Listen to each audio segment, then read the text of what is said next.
Ah, welcome. I see you're here for the case against Mrs. Locks. Will you join us here at 100 Acre Wood, where all matters of the forest are settled? Mrs. Locks, known to the majority as Goldie, is being accused of breaking and entering by the prestigious Mr. and Mrs. Claus, as well as Furnace Claus Jr., of course. Ah, I see the proceedings are about to begin. Please take your seat and let the case begin. Order, please. Good morning. This court is in session. We are on the record in the Goldilocks matter. I call the defendant, Gretel Goldilocks, to the stand.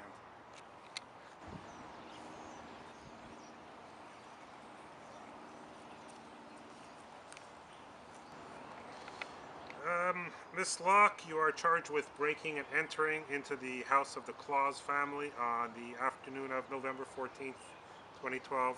How do you plead? Not guilty, Your Honor.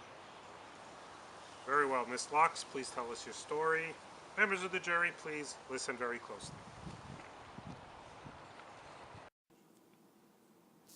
Well, Your Honor, it was a cold fall day, just like today. I was walking around the forest because my parents let me walk around in the mornings. It's always very pretty. Anyways, I was walking in a new part of the forest, and I stumbled onto this quaint little house. I knocked on the door to see if anyone was home, and it just flew open. So being the curious young lady I am, I walked right in. I never thought in a million years that this house would belong to this family of bears. Anyways, I went inside and I saw these 3 big bowls of porridge just sitting there on the table. My stomach starts to rumble and I start to eat. The first bowl was way too hot, and the second one was way too cold. Then the last bowl, which seemed to be the smallest, was perfect. I ate the whole thing. So, Miss Locks, you are saying you walked into a stranger's house, ate their porridge, that was just sitting there on the table? Yes, Your Honor. Miss Locks, did it ever occur to you while eating the porridge it may have contained dangerous substances? That it could have been some sort of trick, perhaps? No, Your Honor. May I continue my story now? You may proceed. Thank you. After I ate the entire bowl of porridge, I was very full and tired, so I sat down on the biggest chair in the living room. I was extremely uncomfortable and big, so I decided to go to the next chair. The next one was pink, frilly, girly, smaller, and I loved it. But this one was still a little too big for my comfort. So I decided to go to the last chair, and it fit me perfectly. I was extremely comfortable. Then I realized that the chair was making me extremely sleepy, so I decided to go upstairs to take a nap. The first bed I tried was huge, almost king size, but extremely uncomfortable. It was too hard. The second one I tried was way too soft. I was sinking right into it. The last one, though, as soon as my head hit the pillow, I was out like a light. The next thing I knew, I was woken up by the 3 bears staring me down.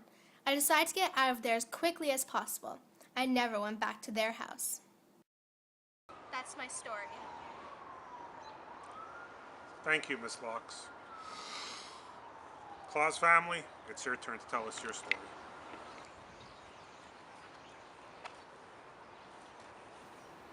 Thank you, Your Honor.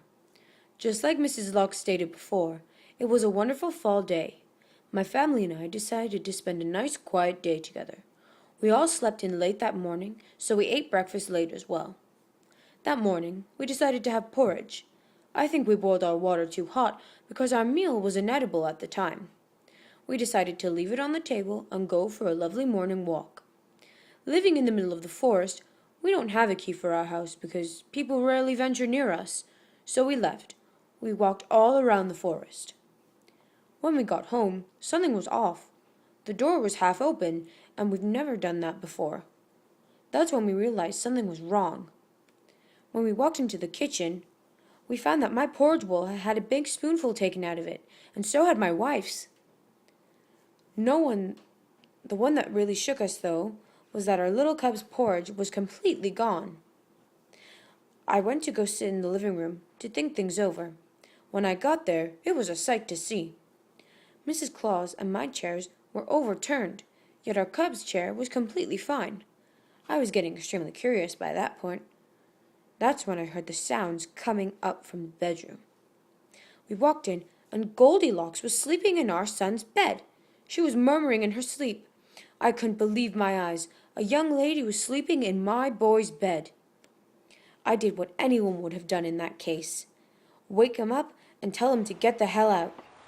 When she woke, she darted straight out of the house. The only way I was able to find out her name was from my other sources. Apparently, it's not the only house that she's broken into and taken advantage of. Is that so, Mr. Claus? Do you have a list of these other sources? Yes, there's the woman that lives in the candy house. She walked in to find her eating her walls along with her brother Hansel. And then the third little pig walked in to find her sleeping on his chair. Mr. Claus, do you have either the witch or the little pig as a witness today? No, but I have a signed letter from each of them. I'm sorry, Mr. Claus, but a signed piece of paper is not admissible in this courthouse. Evidence overruled. Thank you, Mr. Claus. You may step down. I now call Mrs. Claus to the stand. Very well, Mrs. Claus. Have you ever come in contact with the defendants before? Well, not contact per se, but I did see her smoking candy canes behind the ferry mart. Thank you, Mrs. Claus. Do you have anything to add to that? Yes! I know that she left hairs on my poor baby's little pillow. Did you collect the hair and bring it today? Why would I do that? Very well. I call the accusers, the first witness to the stand. Very well, Mr. Nuttington. Can you describe what you saw the afternoon of the alleged event? Sure I can. Well, I was sitting at my house, and I saw this little blonde thing walking through the door. Shame on you, girl, shame on you. And she just walked right into their house. Mr. Nuttington, please maintain your decorum in the courtroom. Sorry, Your Honor. Anyway, so I was watching her walk into the house through the window. That's it. Mr. Nuttington? I have a license What? for my tree. I have a license. There's no need for you to go there.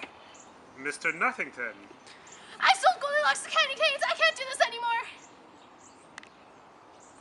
The selling of candy canes is legal, Mr. Nottington. They were Unless... unstriped. Wait, I know more. You animal! And it fishtail. I have a condition! Yeah, boating accident gone wrong. Ugh! Order! Order in my court! That's it. Court adjourned. Court will resume when the clock strikes midday after Prince Charming's luncheon. I expect the accuser's second witnesses to have more decorum than the first.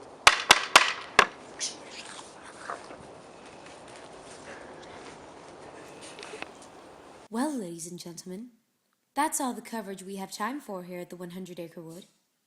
Stay tuned tomorrow to find out if our defendant will live happily ever after all.